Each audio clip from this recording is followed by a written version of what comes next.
معاشرے میں کچھ سود خور ہیں، کچھ شرابی ہیں، اور ان کے متعلق ایسا ہے کہ وہ اچھا اثر اور رسوخ رکھتے ہیں۔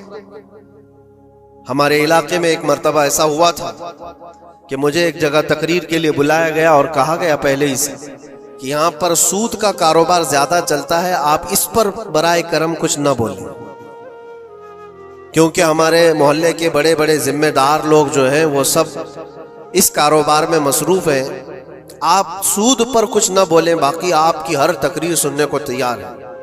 میں نے اس دن قسم کھا لی، پورا 1 گھنٹہ سود پر ہی میں نے بیان کیا۔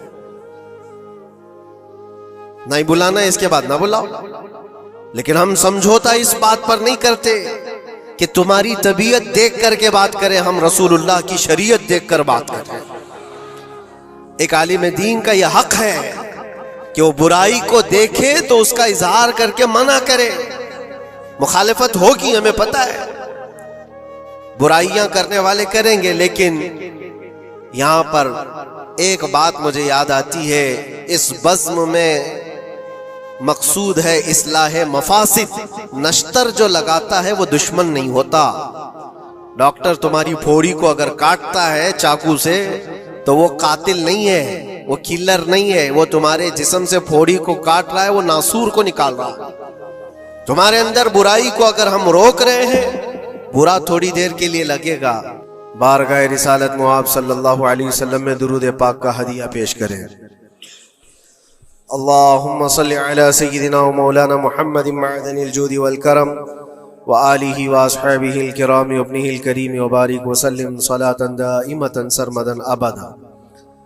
گفتگو کے آغاز سے پہلے میں ایک ضروری بات آپ کے سامنے پیش کر دوں۔ مسجدیں اللہ کی عبادت کے لیے ہوتی ہیں، یہاں پر تعظیم کے لیے کھڑے ہونا جس وقت میں آ رہا ہوں یہ میں بالکل مناسب نہیں سمجھتا۔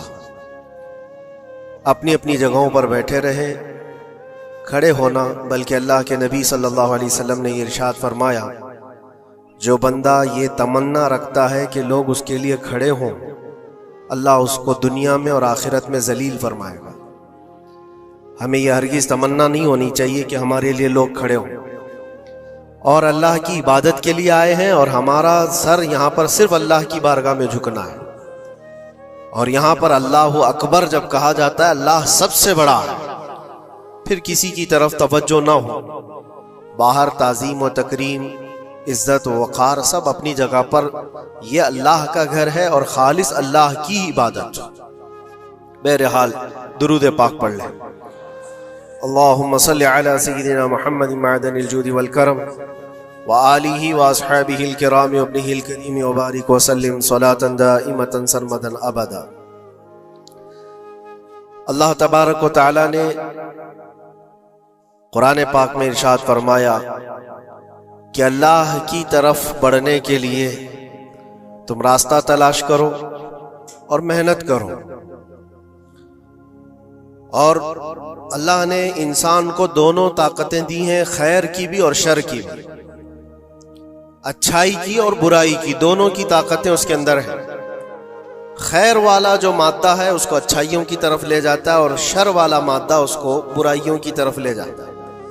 جب یہ دونوں چیزیں انسان کے اندر موجود ہیں تو انسان کبھی نیکیوں میں غالب آ جاتا ہے اور کبھی برائیوں میں غالب آ جاتا ہے۔ یہ شروع سے معاملہ چلا آ رہا ہے، اور انہی معاملات کو لے کر انبیاء کرام علیہ السلام بندوں کی ہدایت کے لیے آتے رہے۔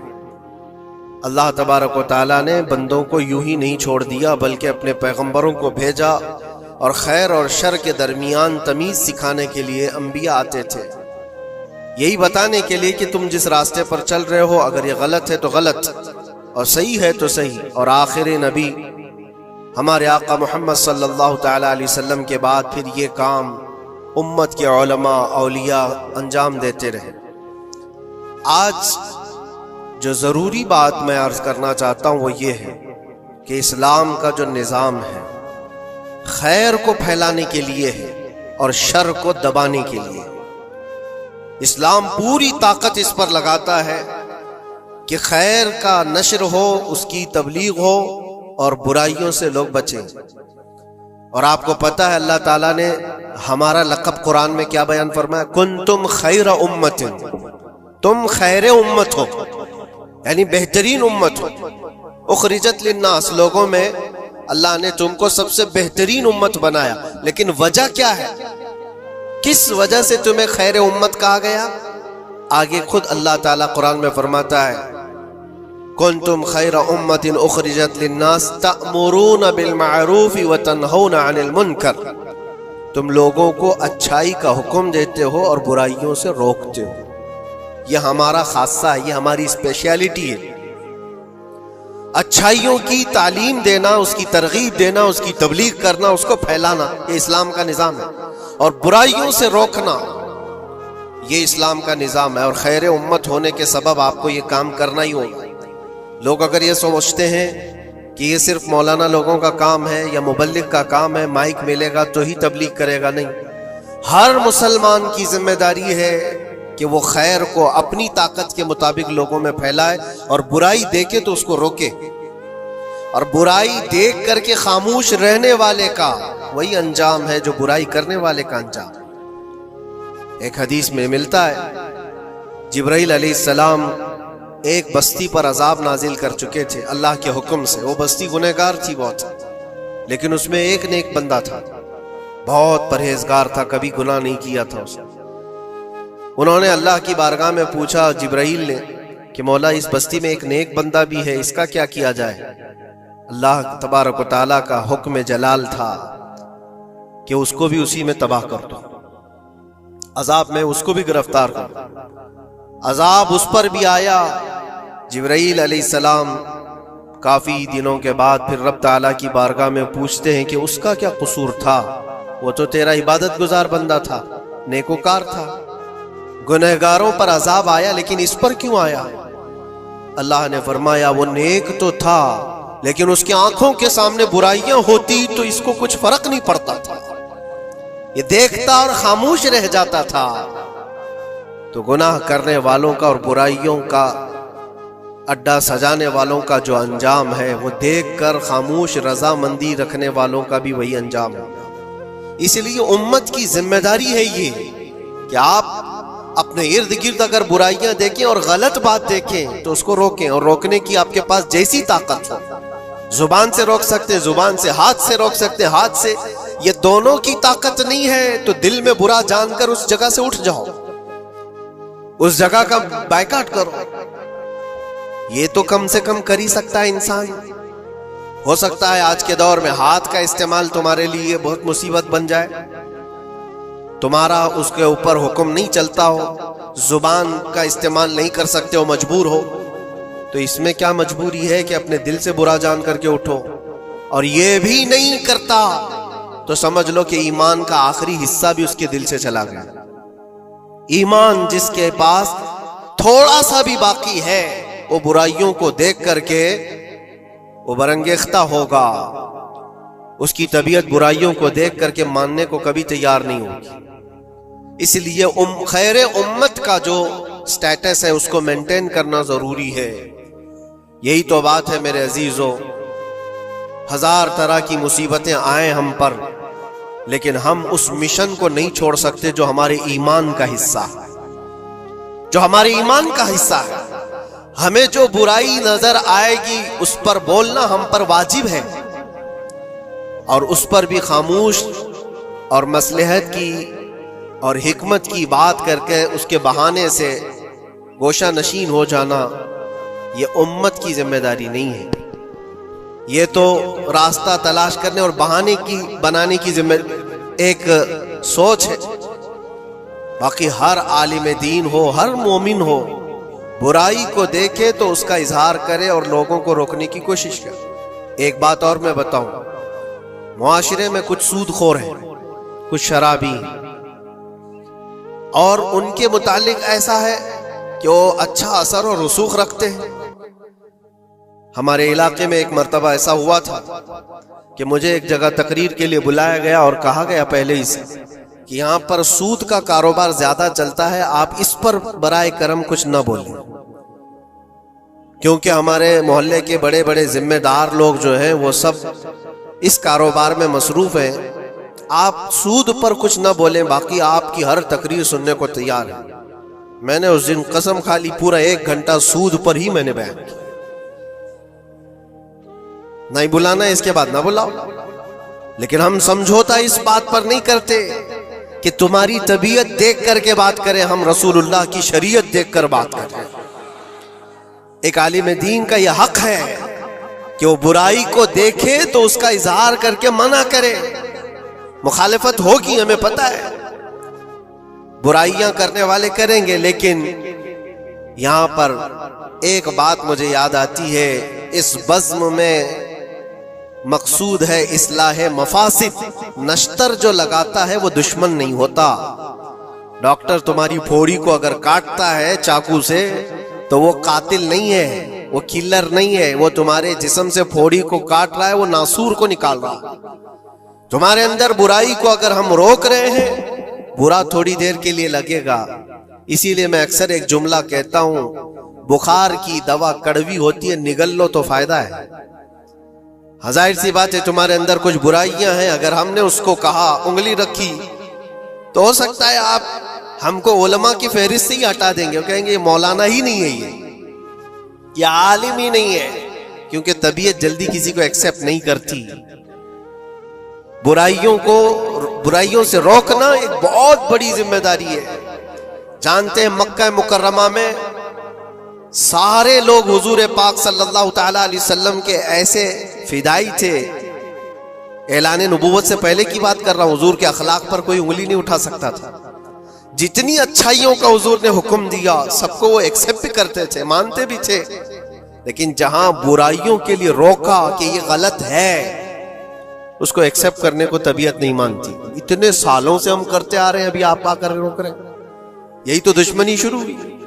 اور ہم یہاں پر اسی بات کے لیے کہتے ہیں کہ یہ اللہ کے نبی صلی اللہ تعالی علیہ وسلم کے فرامین کے مطابق اور قرآن کے مطابق ایک بڑا جہاد ہے.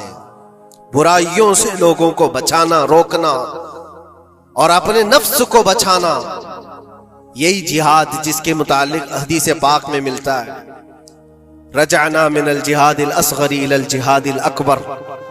جو جنگ ہوتی ہے نا آمنے سامنے میدانوں میں، اس کو حضور نے فرمایا یہ چھوٹا جہاد ہے، اور برائیوں سے لڑنا یہ بڑا جہاد ہے.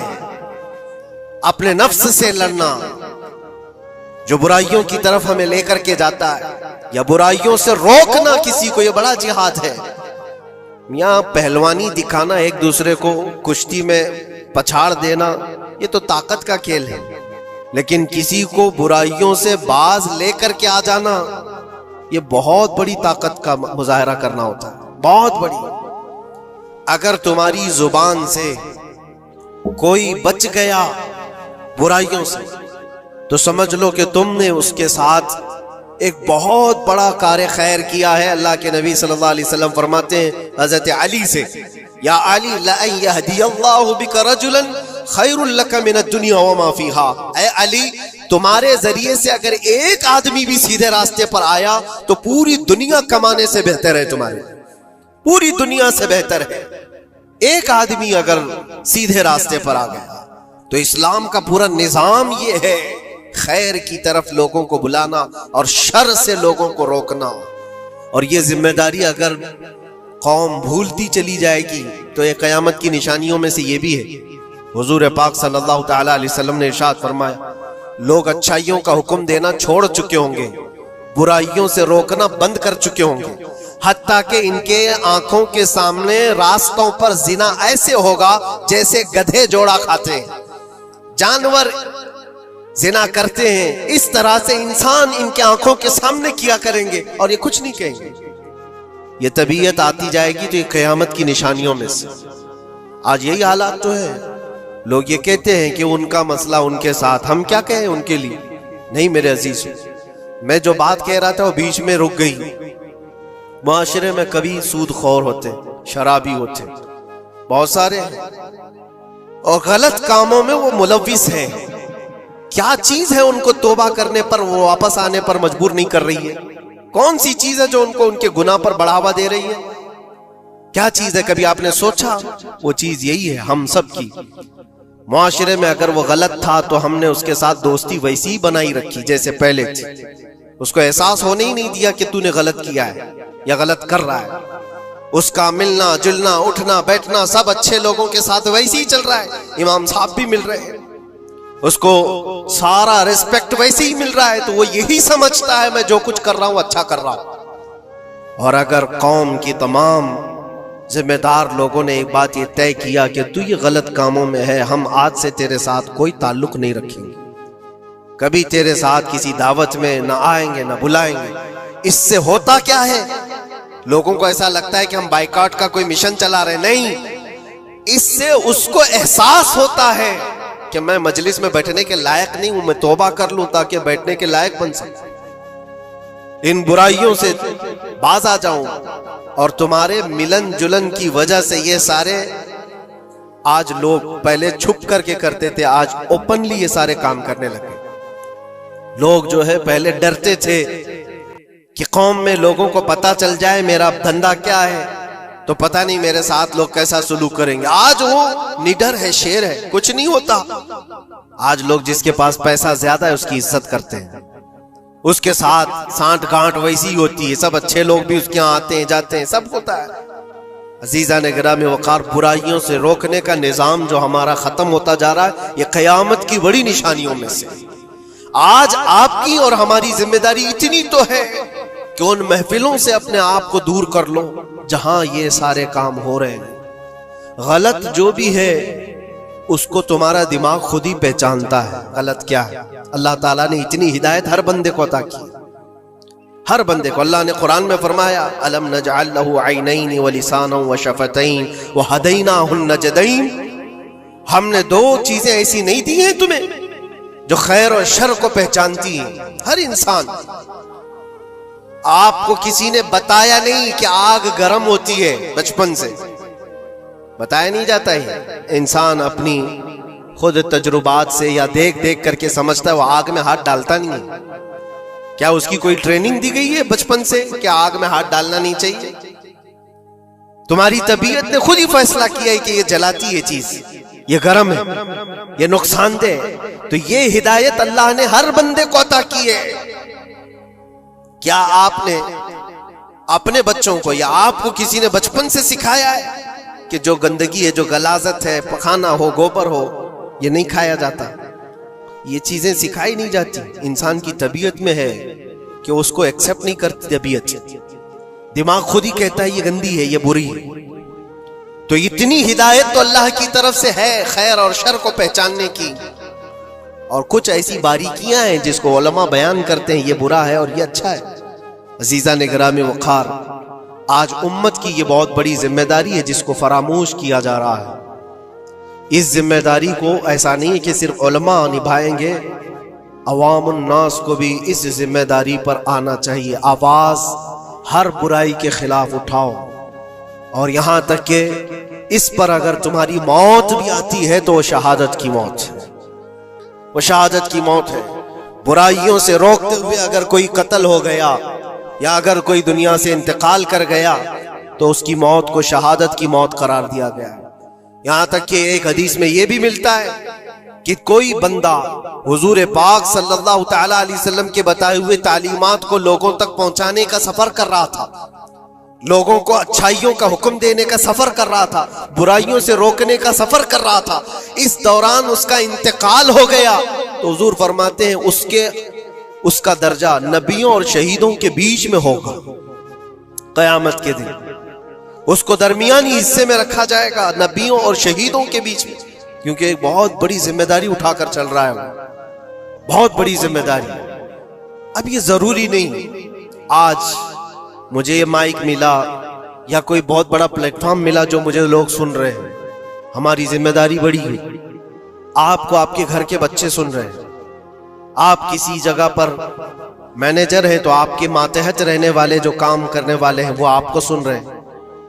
کلکم مسئول عن رعیتہ، یہ حدیث پاک میں، تم میں سے ہر کوئی ذمہ دار ہے اپنے ماتحت رہنے والوں کا، تو ان کو روکنا تمہاری ذمہ داری ہے۔ اگر پوری دنیا کو نہیں روک سکتے، پورے محلے کو نہیں روک سکتے، اپنے ماتحت رہنے والوں کو تو روک سکتے ہو، اپنی اولاد کو، اپنے آس پاس والوں کو جو تمہاری بات ایکسپٹ کر سکتے ہیں ان کو تو روکو، ان کو برائیوں سے روکنا یہ تمہاری ذمہ داری ہے۔ معاشرے کا نظام جو آج ڈس بیلنس ہے، اس کی ایک بڑی وجہ یہ ہے کہ ہم نے اس ذمہ داری کو چھوڑ دیا ہے۔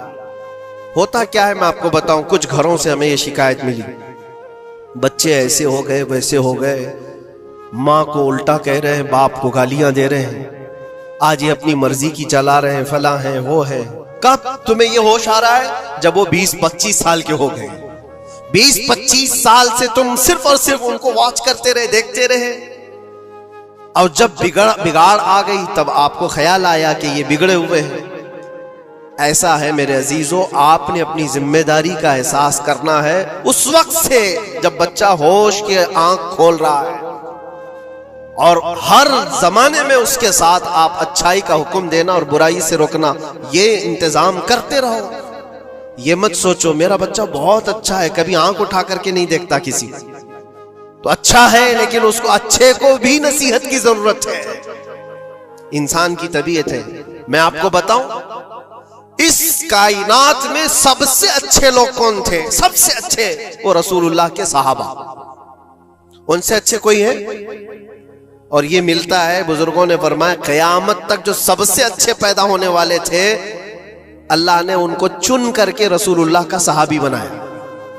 سب سے اچھے لوگ تھے وہ، سب سے اچھے، لیکن ان سب سے اچھے لوگوں کو بھی رسول پاک صلی اللہ علیہ وسلم 8 دن سے زیادہ گیپ نہیں دیتے تھے، ان کو نصیحت کرتے رہتے تھے۔ جو دنیا کے سب سے اچھے لوگ ہیں ان کو نصیحت کی ضرورت ہے، تو اس بگڑے ہوئے دور میں ہم سب کو کتنی ضرورت ہے؟ وہ صرف آپ کو نہیں، مجھے بھی ضرورت ہے۔ ہم بھی ڈھونڈنے کے لیے نکلتے ہیں کسی مشائخ کے پاس، بیٹھے وہاں پر ان کی نصیحتیں ہمارے دل پر اثر کریں۔ عزیزان گرامی وقار، اس ذمہ داری سے آپ کبھی اپنے آپ کو سبکدوش مت کرنا، 8 دن کے لیے بھی نہیں۔ اپنے ماتحت جو ہے کوئی نہ کوئی چیزیں ان کو اچھائیوں کا حکم دیتے رہے۔ اس کا اثر یہ ہوگا کہ اللہ کی بارگاہ میں کل آپ کی پکڑ نہیں ہوگی، آپ نے اپنی ذمہ داری پوری کی، ورنہ قیامت کے دن یہ تمہارے نیچے رہنے والے خود تمہارے خلاف مقدمہ کریں گے۔ یہاں تک کہ ایک روایت میں یہ بھی ملتا ہے کہ ایک بندہ اللہ کی بارگاہ میں یہ مقدمہ کر دیا تھا کہ میرا پڑوسی جو آج جنت جا رہا ہے، اے اللہ اس کو تو جنت بھیج رہا ہے، میرے پڑوس میں رہتا تھا، اس کی نمازیں پوری ہیں؟ فرشتوں کے ذریعے سے کہا جاتا ہاں اس کی نمازیں پوری ہیں، حساب میں مکمل ہے۔ تو یہ مقدمہ اس بات پر کرتا ہے کہ اللہ اس کو روک دے، اتنی دن وہ نماز پڑھتا تھا، ایک دن مجھے بلاتا نہیں تھا، خود اپنی نمازیں تو پوری کر لیا لیکن مجھے ایک دن نہیں بلایا، میں آج جہنم میں جا رہا ہوں۔ تو اسے روک کر کے پوچھا جائے گا کیا تیری یہ ذمہ داری نہیں تھی کہ تیرا پڑوسی تھا، تیری عزت کرتا تھا، تیرے ماتحت تھا، تو ایک دن بھی تو نے خیر کی طرف اس کو نہیں بلایا؟ یہ ذمہ داری آپ سوچو، ہم سب کی یہ ذمہ داری ہے اپنے ماتحت رہنے والوں کے لیے۔